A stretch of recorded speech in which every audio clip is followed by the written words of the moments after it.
Impressions from rookie minicamp, and the Bills signed 3 new players, a couple of which are intriguing.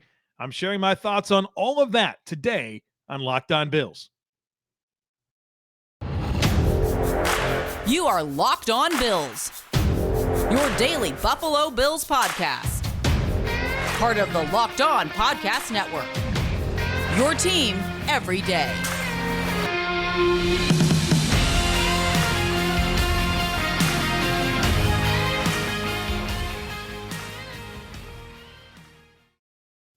What's up, Bills Mafia? It's Joe Marino, author of Go Bills and Buffalo's Run, also the co-host of the Locked On NFL Scouting podcast, and I'm your host of Locked On Bills. I want to thank you for making Locked On Bills your first listen every day, and a big welcome to our everydayers. You know who you are. Those of you who never miss a single episode, I appreciate y'all being here very, very much. I'd also like to invite you to subscribe or follow for free on YouTube or wherever you listen to podcasts. We're part of the Locked On Podcast Network, your team every day. This episode is brought to you by FanDuel Sportsbook, the official sportsbook of the NFL. Make every moment more. Visit FanDuel.com/LockedOn today to get started. Well, folks, we've got some newsy stuff to talk about here today on the podcast. I had a special project lined up for today. We're going to push that to tomorrow and Wednesday and focus in on what we learned over the weekend, because the Bills had rookie minicamp, and so there's some impressions that I want to share from that, in addition to the signing of 3 new players, plus we had Brandon Beane meet with the media. So there's some things to reflect on for this football team that's very relevant right now, so that's what we're going to focus on today. And I want to start with 3 players that were invited to rookie minicamp that were signed to contracts by the Buffalo Bills. And 2 of them are veteran NFL players, and 1 is a rookie now that's now an undrafted free agent rookie for the Buffalo Bills. So we'll start our conversation there. And I want to start with the guy that's most intriguing, Shane Ray. The Bills signed Shane Ray. And you might be thinking to yourself, who is that and why is that intriguing? Allow me to explain. Well, he's a defensive end, a pass rusher. He's 29 years old. He turns 30 this week. So on the 18th, he turns 30 years old. 6'3", 245 pounds, 33 1/8 inch arms, has some quickness to him, ran a 4.64 40-yard dash with a 33-inch vertical jump and a 120-inch broad jump. And he was actually a first-round pick, number 23 overall, out of Missouri in the 2015 NFL draft by the Denver Broncos. And his last season at Missouri, he had a ton of production, 22.5 tackles for loss and 14.5 sacks. That broke Aldon Smith and Michael Sam's record for sacks in a season at Missouri when he got 14.5 back in 2014.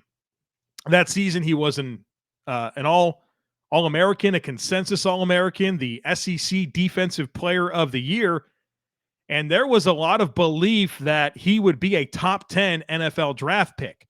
Now, he wound up being the number 23 pick in the draft, and that was due in part to an arrest. He was arrested just a few days prior to the draft for marijuana possession, and that kind of led to his slide. And when you look at his rookie season with the Denver Broncos, he was part of that Super Bowl championship team in 2015. And he was also Von Miller's teammate there in Denver for the first 4 years of his NFL career.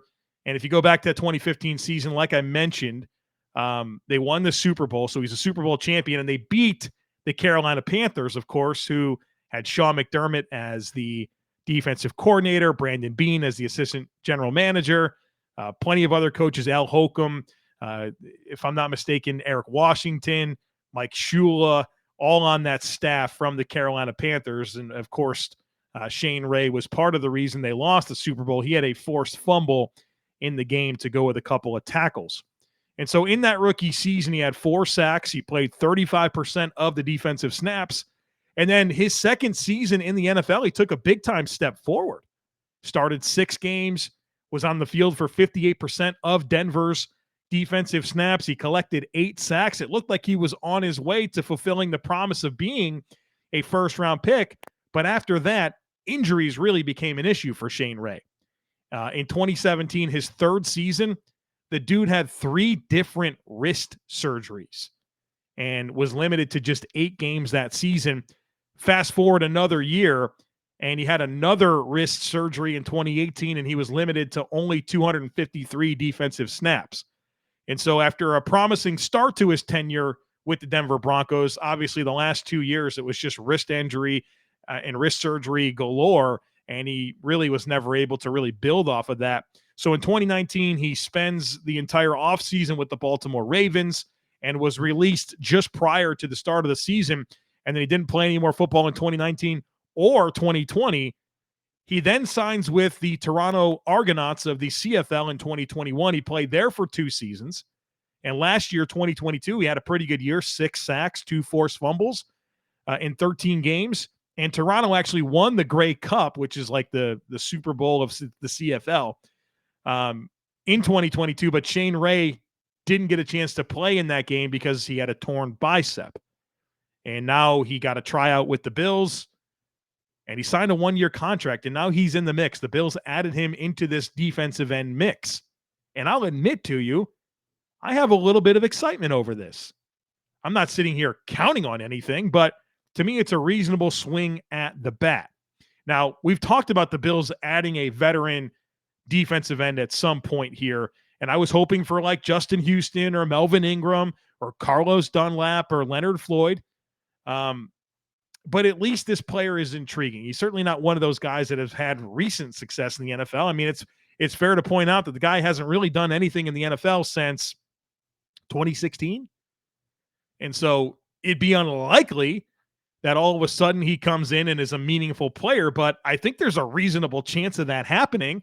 And if you looked at his Instagram post, you can tell he's really motivated. This was an emotional stretch for him. I'm sure you can imagine being the first-round pick of a team and being introduced to the fan base and so much promise, just like we have right now for Dalton Kincaid, right? All excited about Dalton Kincaid.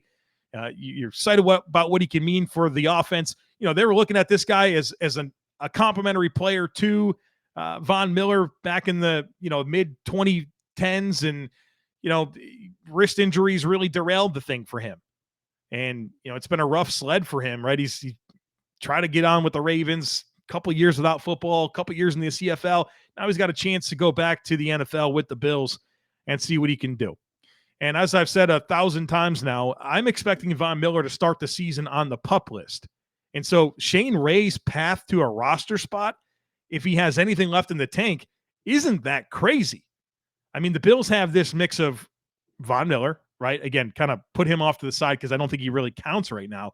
But Greg Rousseau, AJ Epinesa, Shaq Lawson, Boogie Basham, Cameron Klein, who they just got off waivers from the Colts like a week ago, and Shane Ray. We've seen the Bills oftentimes keep 5 defensive ends.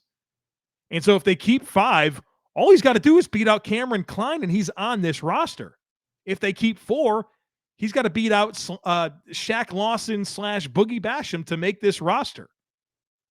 And so I'm going to keep it in proper context as a player that was signed after a rookie minicamp invite at 30 years old. Like I said, I certainly acknowledge that, but I do have at least an ounce of excitement about this player being added to the mix. So that's kind of the lead story here is the Bills had rookie minicamp and they came away with signing Shane Ray, who is at the minimum a very intriguing addition to this point. And I'm excited to see, where things go with training camp and what he looks like in the preseason. And hey, maybe the Bills find one of those guys that randomly kind of gets their chance and winds up being a meaningful player. That's not been a impossible thing to happen in the NFL. And so I'm here to admit to you that I'm pretty intrigued.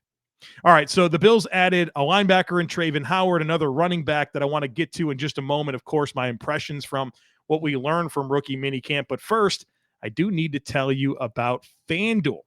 Make a fast break to FanDuel during the NBA playoffs because right now, new customers can get a no-sweat first bet up to $1,000. That's $1,000 back in bonus bets if your first bet doesn't win. And look, it's not just the NBA playoffs right now. We have the NHL playoffs that are happening. Major League Baseball is in full swing. You can get in on the action for NFL futures if you like that type of stuff. Plenty of great opportunities over at FanDuel. And look, there is no better place to bet on all the playoff action in sports than America's #1 sportsbook. So visit FanDuel.com/lockedon, and you can get a no-sweat first bet up to $1,000. That's FanDuel.com/lockedon. FanDuel, official sports betting partner of the NBA.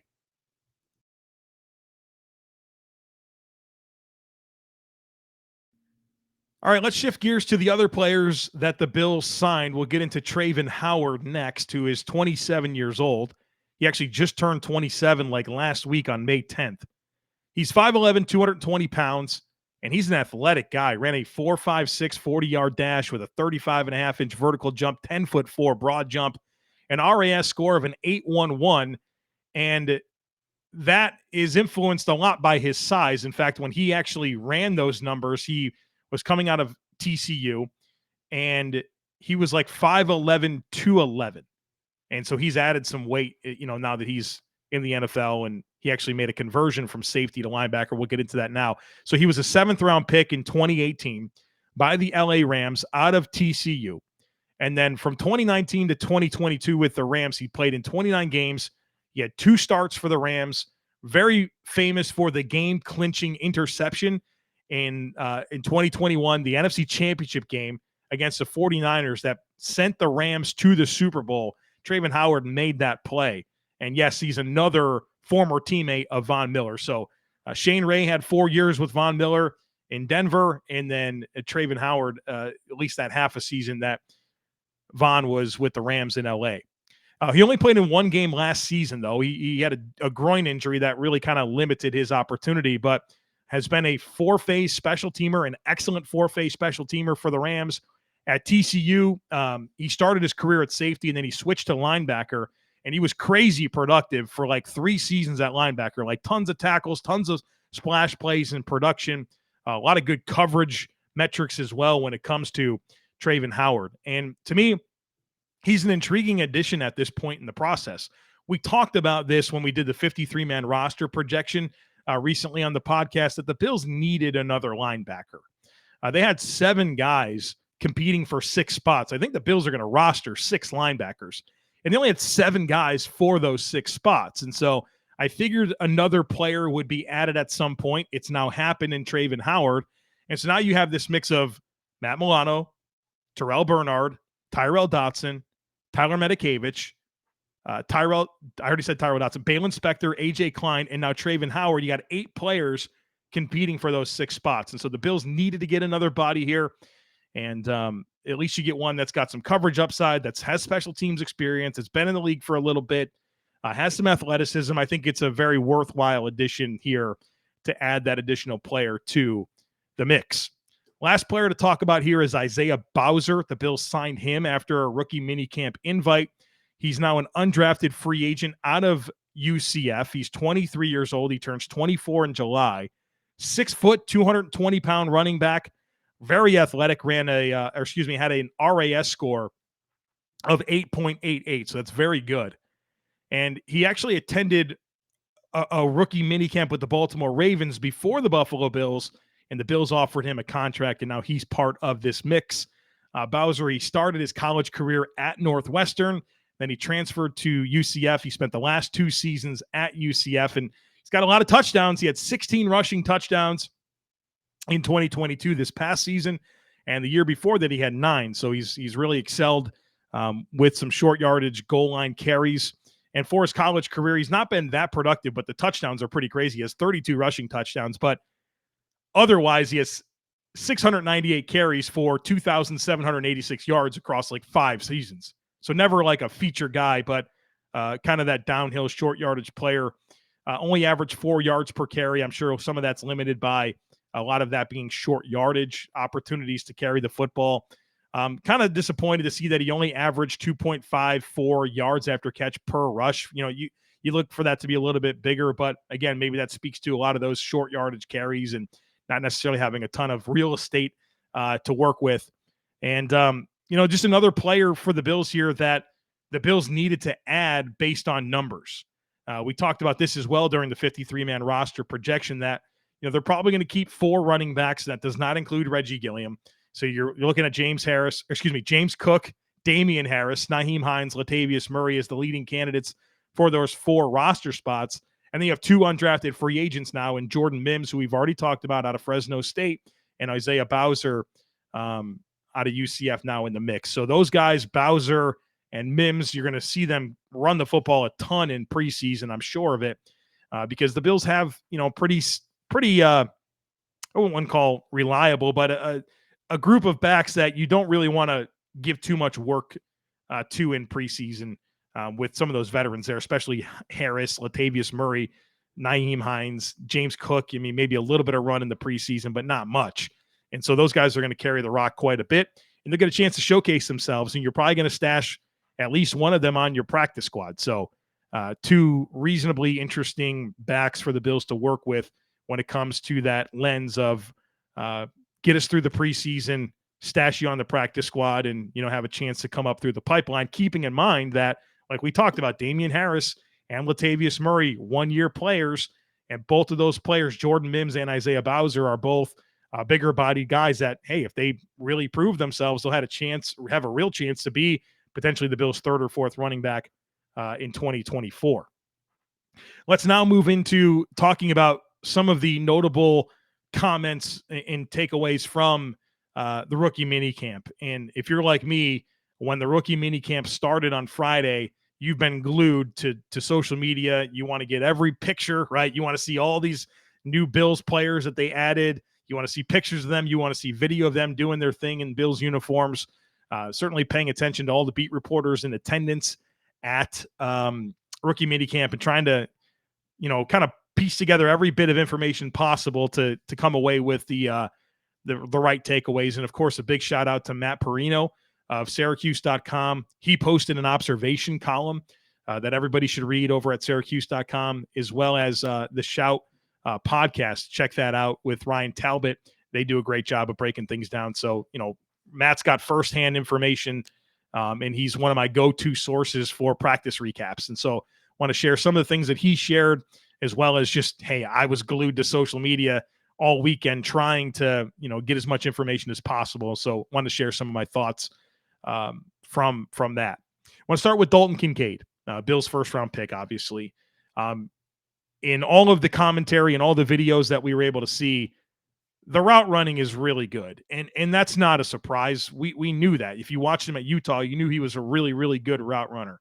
But seeing it happen with the Bills uniform on certainly gets me excited to see his ability to sink his hips and really get in and out of breaks and show that bend and flexibility to rapidly change directions. He's got all that. I'm really impressed with that ability that he has to sink his hips and really, really turn tight quarters for a guy that's, 6'4". And so that was cool to see. Obviously the hands, everybody seems to be continuously complimentary of the hands. Again, if you watch him at Utah, this guy has unbelievable hands.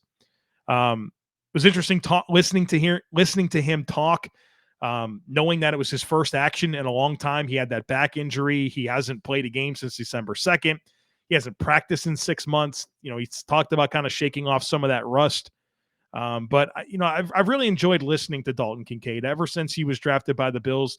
I'm sure a lot of you are just like me in that you've listened to every word he said. The Bills have put out a lot of good content through their YouTube channel and, of course, their social media handles, that you get a chance to get to know some of these players the Bills have drafted. And I'll tell you what, Dalton Kincaid seems like a really good dude, right? A guy that you're going to be really comfortable as part of this organization.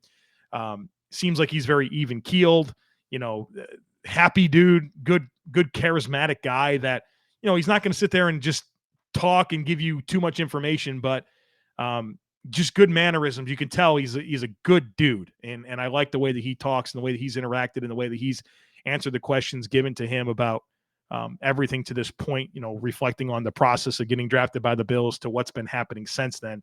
You could tell he's kind of got that pro mentality about him. Osiris Torrence, courtesy of Matt Perino's report, and of course, Osiris Torrence himself, he talked about it. He's getting reps at both right and left guard. He's doing a lot of individual drills from the left side, the team reps from the right side. And, that makes a lot of sense. He commented on that. He's all of his college career, he was at right guard. So he's more comfortable there. But the Bills don't really lock anybody into any one spot. They want you to be able to know both sides. And so O'Cyrus Torrence, of course, is no exception there. I really appreciated the comments that he made about working with Aaron Kromer and talked about he's just a different type of offensive line coach, and that Aaron Kromer adjusts the technique and the style of play that he wants from you based on your body type and your skill set. He said, I like how Kromer is flexible and how he tweaks technique based on your play style. That's not very common. A lot of times coaches want it to look a certain way no matter what. Aaron Kromer, and I've had firsthand conversations with Aaron Kromer on this. He's willing to allow you to play the game the best way possible, tailored to your own individual skill set. I mean, O'Cyrus Torrence is 6'5", 340 pounds. He's going to play the game a lot differently than David Edwards, who might be 6'3", 301 pounds. And asking them all to do it the same way honestly doesn't make sense when you really think about it. And Aaron Kromer's very keen on, all right, this is what you do well. This is how your body is slapped together, and this is going to be the best way for you to be the best player you can be. And I can really appreciate that about him. So O'Cyrus Torrence, you could tell he's got a lot of personality to him. Happy dude, seems really comfortable with all the media sessions, and looks like he's going to get a real chance here to be one of the starters on this offensive line, which we'll get to here when I reflect on Brandon Beane's comments in just a moment. I want to get through some of these other players. Dorian Williams, the reports that I was able to gather was mostly complimentary of his build and his athleticism.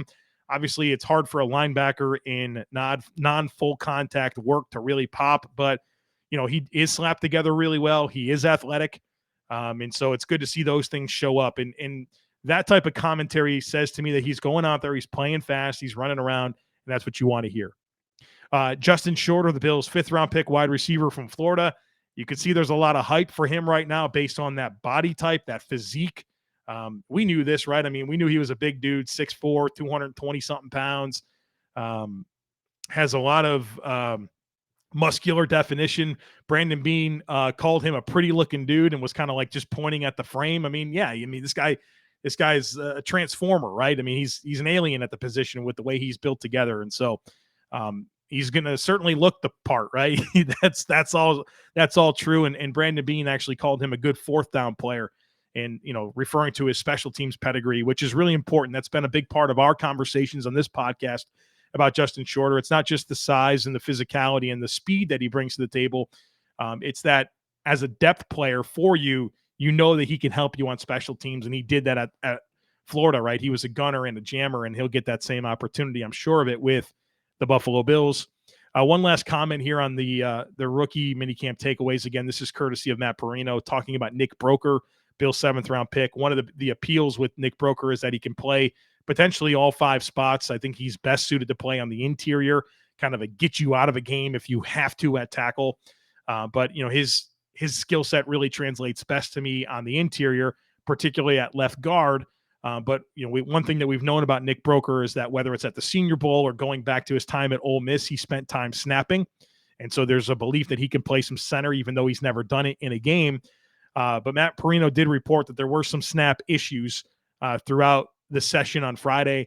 And I think that's to be expected. Obviously, he's still new, right, to playing center. But also, you're talking about tryout caliber quarterbacks coming in and having to take snaps. Guys you're not really familiar with. I'm sure if Nick Broeker was snapping to Josh Allen, there'd potentially be some challenges there, just because that's something that comes with repetition. And of course, this is all very, very new for everyone involved. So I wanted to just make a note of that, but also not overstate it, because I don't think we need to bring too much attention to it, but just something to monitor at this point in time. All right, so folks, like I mentioned, Buffalo Bills general manager Brandon Beane, he met with the media over the weekend. I'm going to share my most notable takeaways from his comments coming up next here on Locked On Bills.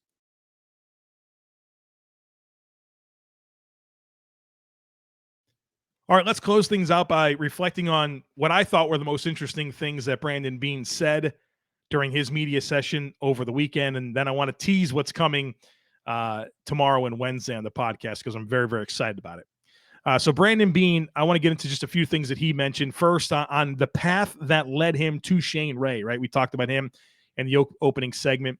Brandon Beane said, we didn't hit on any defensive ends after the draft as far as guys to sign.